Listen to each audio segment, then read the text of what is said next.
Saudara yang saya kasih di dalam Tuhan Yesus Kristus, jumpa lagi dengan saya, Pendeta Mungki Sasmita, di dalam Bina Iman GKI Klasis Solo.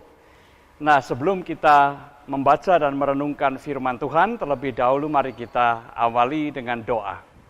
Kami bersyukur kepadamu ya Tuhan, jikalau pada saat ini kembali kami mendapatkan kesempatan untuk mendengar dan merenungkan firman Tuhan, supaya iman kami juga boleh semakin diteguhkan.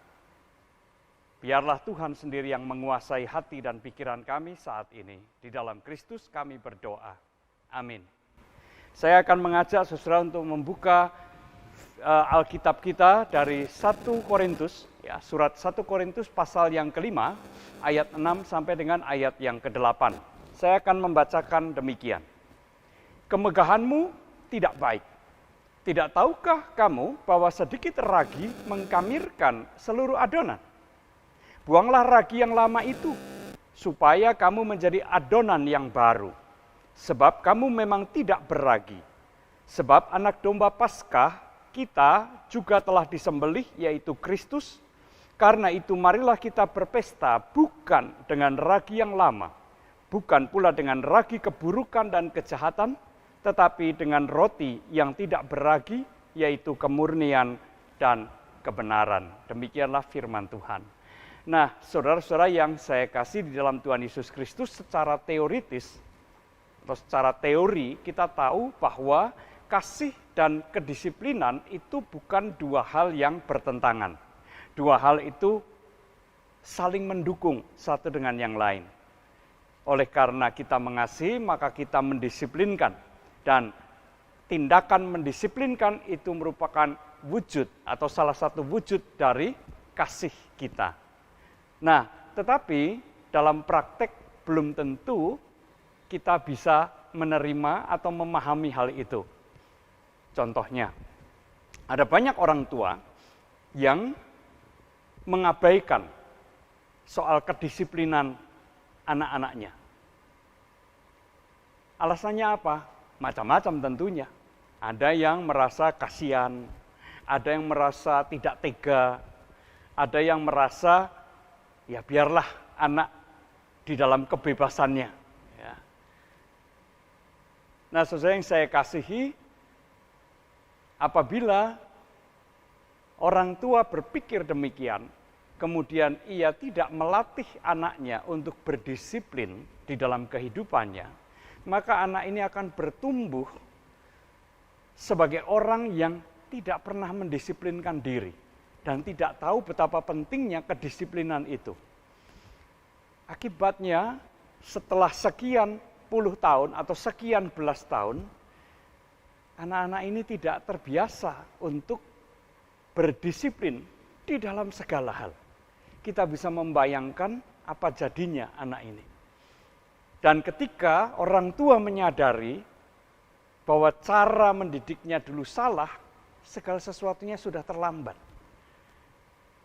Saudara yang terkasih di dalam Tuhan Yesus Kristus, mendisiplinkan itu sama sekali tidak bertentangan dengan kasih.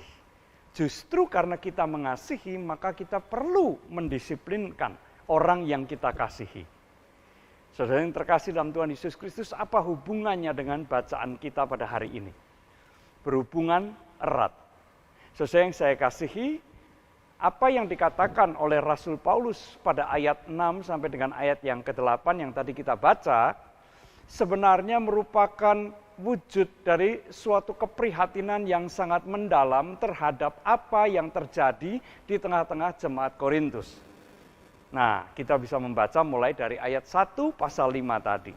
Di dalam ayat yang pertama tadi kita membaca dan mestinya kita sangat terkejut dengan apa yang ditulis oleh Rasul Paulus di sana. Kenapa? Karena Rasul Paulus mengatakan bahwa di antara jemaat Tuhan di Korintus itu ada orang yang melakukan suatu pelanggaran, suatu dosa, yaitu percabulan, yang bahkan hal itu tidak terjadi di kalangan orang-orang yang tidak kenal Tuhan. Dengan kata lain, kebangetan sekali. Kok bisa umat Tuhan yang telah mengenal kebenaran firman Tuhan melakukan suatu pelanggaran suatu dosa yang bahkan orang yang tidak kenal Tuhan pun tidak melakukan. Kejadian itu atau peristiwa itu sungguh memukul Rasul Paulus. Itu sebabnya Rasul Paulus menuliskan ayat 6 sampai dengan ayat yang ke-8 tadi. Lebih parah lagi adalah, sekalipun di jemaat itu ada orang-orang yang hidup di dalam dosa yang sedemikian keterlaluannya, jemaat ini tidak merasa ada suatu masalah. Jemaat ini hidup di dalam kemegahan dan kebanggaan diri yang luar biasa. Makanya Rasul Paulus mengatakan kemegahanmu itu sia-sia, tidak baik. Dan kalau kita membaca ayat 1 sampai dengan ayat yang ke-5, di sana juga kita mendapatkan kata-kata yang keras dari Rasul Paulus, yaitu bahwa orang yang berdosa, yang keterlaluan ini, dalam nama Tuhan Yesus diserahkan kepada iblis. Ya. Supaya apa? Supaya ia bertobat. Supaya ia kembali kepada Tuhan. Jadi sekalipun kata-kata itu keras, penghukuman itu sangat keras, tetapi itu bukan sekedar luapan kemarahan, tetapi lebih daripada itu, penghukuman itu dimaksudkan untuk mempertobatkan orang yang hidup di dalam dosa. Supaya mereka sadar bahwa kehidupan yang mereka jalani, dosa yang mereka jalani, itu sungguh-sungguh bertentangan dan mendukakan hati Tuhan. Nah, saudara yang terkasih dalam Tuhan Yesus Kristus, dengan demikian, apa yang dilakukan oleh Rasul Paulus bukan hanya menjatuhkan suatu penghukuman, tetapi juga mendisiplinkan. Ya. Karena apabila sebuah dosa itu didiamkan saja, maka orang yang hidup di dalam dosa itu tidak merasa bahwa ada masalah dengan hidupnya, dengan dirinya. Tetapi juga yang lebih berbahaya lagi adalah bahwa orang-orang yang ada di sekitarnya melihat bahwa ternyata itu tidak masalah. Tidak ada tindakan apapun terhadap orang yang berdosa ini. Dan sesuai yang saya kasih, kita tentunya sadar bahwa dosa itu gampang sekali menular. Sehingga orang-orang yang selama ini setia taat kepada Tuhan, bisa saja kemudian tergoda untuk melakukan hal yang sama, dosa yang sama. Ini yang harus dicegah, dan oleh karena itulah Rasul Paulus dengan tindakan yang keras itu sebenarnya juga sekaligus mendisiplinkan orang-orang yang lain. Supaya jangan kalian mengikuti jalan-jalan seperti itu. Saudara yang terkasih di dalam Tuhan Yesus Kristus, menghukum memang bukan sesuatu yang menyenangkan. Menghukum itu juga mendatangkan kedukaan bagi mereka yang menjatuhkan penghukuman. Tetapi jikalau itu harus dilakukan, tidak ada jalan lain. Jikalau itu merupakan satu obat satu-satunya untuk mempertobatkan seseorang, apa boleh buat, itu harus dijalankan. Memang jauh lebih penting mendidik untuk mendisiplinkan. Baik itu seseorang maupun anak-anak kita, bahkan juga diri kita sendiri.